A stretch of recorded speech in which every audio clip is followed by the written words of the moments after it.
Alright, what's going on, guys? We've been talking about COD a lot recently, so I wanted to get something different out there real quick in between. I am still working on my Black Ops 6 review. It will be up very soon, like a couple days at most, and I'm gonna have it up. But in the meantime, I did actually see this story on Twitter, so that's a bit of a throwback right there. If you know, you know. But I thought this was really funny, so I wanted to share it with you guys. So I'm sure everyone is familiar with Hooters. You know the type of establishment that it is, the type of employees that they hire there, right? It's a certain demographic, I guess we could call it, right? Well, this woman is currently suing Hooters for discrimination because they refuse to hire her. And yeah, you know what? Actually, I'm gonna leave it at that. That's pretty much all the context necessary. It's a little news story that I'm gonna play for you, so let's just see what's going on here. The Hooters on Wolf Road drawing protesters twice in recent weeks. Justice for Brandy,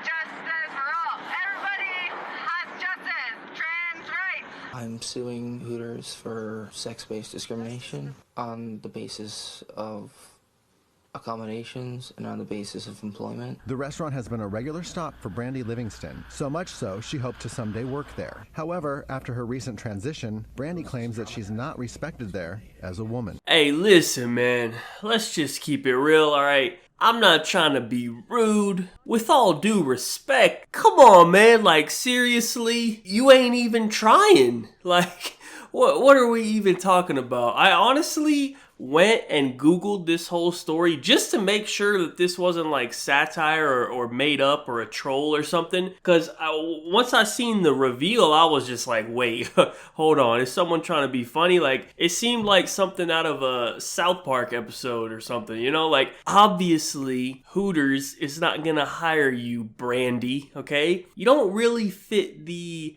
aesthetic that they are going for, and let's be honest, okay, this isn't a job where you have to have some sort of degree or prerequisites or skills or even any experience. Like, you don't need anything at all. I'm pretty sure the only requirement to work at Hooters is like you have to be a hot girl. That's it. And unfortunately, Brandy, you do not qualify.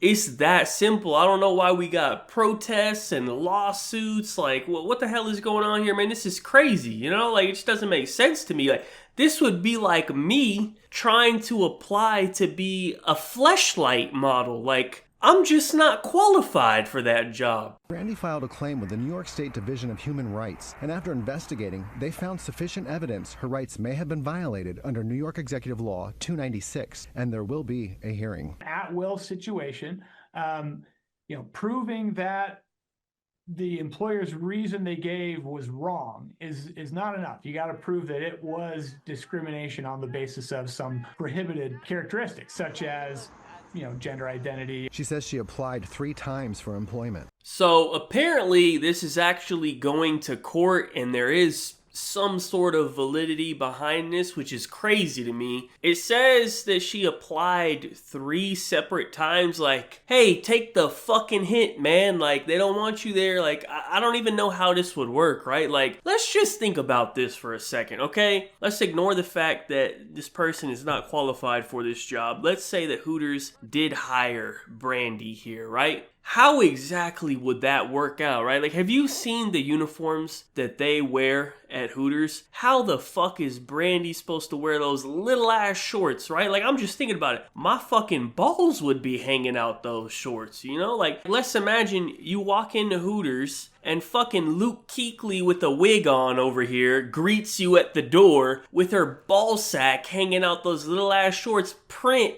showing, like, just absolute ridiculousness. Like, hi, welcome to Hooters. Like, what the fuck, man? You're about to have a whole new lawsuit on the way. That's gonna be a whole new set of problems if you got Brandy here greeting people at the door. So I just don't really understand what the hell is going on here. Like, it's just so crazy to me that this has any sort of merit at all. Hooters has fired back, saying through their lawyers that Brandy was requested to not return to the restaurant because of what they say were her own offensive actions and alleged that Brandy on several occasions made sexually explicit comments to servers. They just claimed that you had, prior to transitioning and after, you had frequently made multiple servers at the restaurant uncomfortable by informing them you wanted to marry them, discussing masturbation. I never said any of that. The Hooters company says that you had threatened to go to a gun range for practice for the next time you came to the restaurant. Okay, now it's starting to add up a little bit. So, I guess previously, when Brandy here, back when she was Brandon used to go to Hooters all the time and harass all the women there that were working there, right? And then, after they said, hey, you need to go away, Brandon became Brandy and decided to apply to work there. At least the story is starting to add up a little bit now. You know, I knew there was something more to the story. Like, surely it couldn't just be this absurd out of nowhere. It just wasn't making any sense. Now it at least makes a little bit more sense what's going on here. So, regardless, Brandy has denied all of these claims. And they did say at the very end of the article in the story that there will be a hearing for this in September of 2025. So, kind of a long wait, but I'm assuming that this case wasn't given much priority. I think they got way more important shit to worry about than this. So maybe we'll have an update on this a year from now, almost, I guess. I don't know. I just thought the story was kind of funny, and it was kind of crazy that this was even being taken seriously because it seems pretty ridiculous to me. But anyways, that's pretty much it for the video. Thank you guys so much for watching. Leave a like rating if you enjoyed. Subscribe if you're not already. Follow me on Twitter. Links in the description down below. Other than that, I'm about to get back on COD. Black Ops 6 review coming very soon, so stay tuned for that. Other than that, have a good day and peace out.